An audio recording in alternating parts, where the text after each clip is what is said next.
Hello students, as I promised you, I am here with the applications of oxidation in our daily life. In the previous video, I have already discussed the characteristics of redox reactions. Hope you have liked it.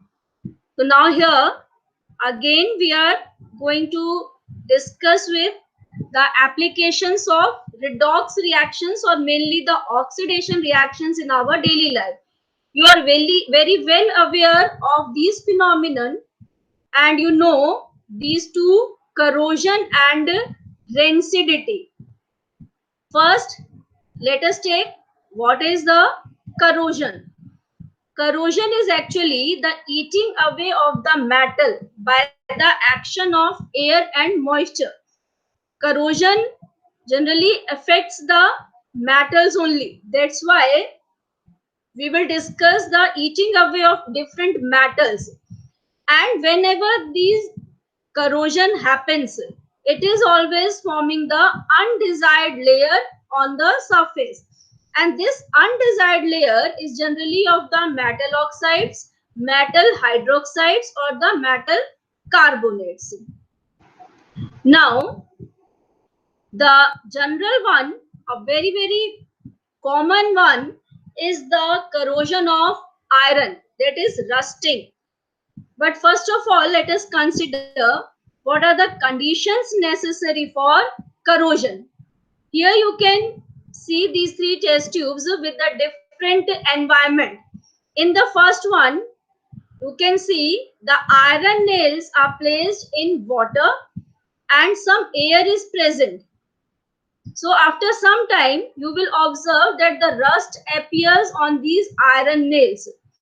In the second one, you can see a layer of oil over here. So this layer of oil actually prevents the air to dissolve in water. That means now these iron nails are not getting the supply of air, but still they are placed in water. What do we observe? That there is no rusting of the iron nails occur in the second test tube. In the third test tube, you will observe that there is no water, but the air is present. And how it has been dried? By putting anhydrous calcium chloride, which acts as a drying agent. So now air is present, but moisture is not present in the test tube. Hence again no rusting is there. That means it proves that for the corrosion of the metal, it requires the metal surface to be exposed, and there should be a contact of the metal surface with air or oxygen, and the moisture must be present in the air. Only then the rusting will occur. Now we will discuss some different kinds of corrosion. As I have already told you, the common one is the corrosion of iron, which we commonly known as rusting. This rusting happens due to the combination or the reaction of exposed iron with the oxygen and water present in the atmosphere, and it results into the formation of the rust, which is actually the hydrated ferric oxide with the molecular formula Fe2O3.X Now let's see other types of corrosion. Here you can see the green colored coating on the copper articles. You might be observing it at your home also. This happens due to the presence of carbon dioxide in the air. This carbon dioxide reacts with copper to form hydrated copper carbonate, which is green in color. Another articles or the metals which also get corroded. Generally we say that silver is a noble metal, but still it gets a black tarnish over it.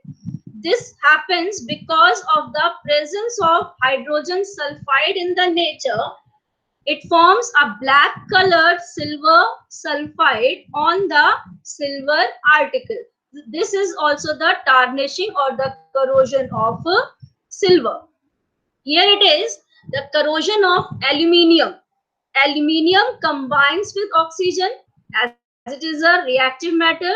So it forms a protective layer of aluminium oxide. Why it is a protective layer? Because until unless this protective layer of aluminium oxide is removed, further corrosion of aluminium does not take place. This protective layer is of a black color. How to prevent the corrosion, as rusting of iron is an undesirable phenomenon and cause too much damage. It can be prevented by protecting the surface from direct contact with the air and moisture. So what efforts can we make? First one is the painting or coating. Generally, whatever articles you buy, they are painted by the enamel paints or coated with the plastic or plastic paint. Second one is the oiling or greasing. When we put some oil in the machinery parts, then it prevents the contact of machine parts with the oxygen. Similarly, since tin is less reactive than iron, so sometimes iron gets coated with the tin, so it is also prevented from rusting. Another important process is the galvanizing or the galvanization, in which zinc metal is coated on the iron by the process of electrolysis. Here you can see the diagrammatic representation of the electrolysis. In this, electrolytic cell is being taken, where the metal which is to be coated is taken as the cathode and zinc is taken as the anode. The ions of zinc move towards the cathode and form a coating over the metal. This is also known as the sacrificial anode. Since zinc is more reactive than iron, so till the traces of zinc are present in the iron metal, then the rusting of iron will not take place. Another method is by making the alloys. Iron is mixed with nickel, chromium or other metals or the non-metals to form a homogeneous mixture. For example, stainless steel. It has a peculiar shine and some more properties which prevent the iron from rusting.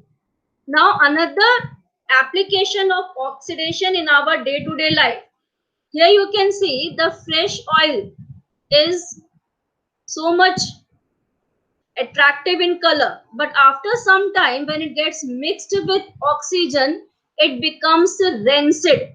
So rancidity is actually the oxidation of foods which contains oils and fats and result in the bad odor and taste. This is known as the rancidity. How to prevent rancidity? Since rancidity is the oxidation of food items, so by adding the antioxidants, it can prevent the oxidation to prevent the rancidity of the fats and some brown fruits. As you might be observing the apple turn brown after some time. So by adding the antioxidants, we can prevent the rancidity of such type of foods. Here, you all must be buying the chips in the packets. How do they remain fresh for a long time? Some nitrogen gas is flushed into it. Nitrogen behaves as an antioxidant. So again, it prevents the contact of the food items with the oxygen. Next one is refrigeration. We are storing the food items at the very low temperature or in the deep freezers, again to prevent the oxidation process or the slowing down of the oxidation process. Another, at home we are already practicing it, that we keep the food items in the airtight container so that the air does not enter, and again the oxidation of the food items is prevented. So that was all in this chapter.